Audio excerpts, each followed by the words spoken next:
Welcome to Yes channel. Remember to like and subscribe. Can you describe an elephant? Let's do it together. What animal is this?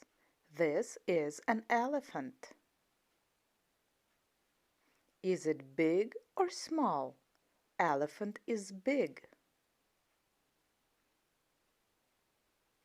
What color is it? Is it gray or green?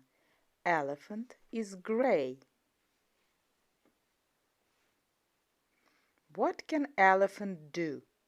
Elephant can walk.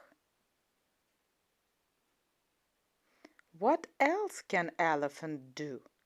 Elephant can stamp its feet.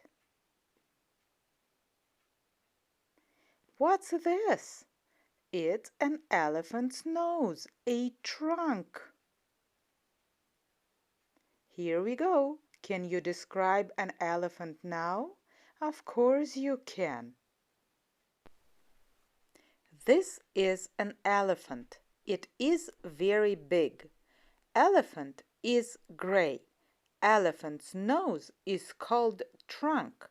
Elephant can walk and stamp its feet. See you again on Yes channel. Remember to like and subscribe.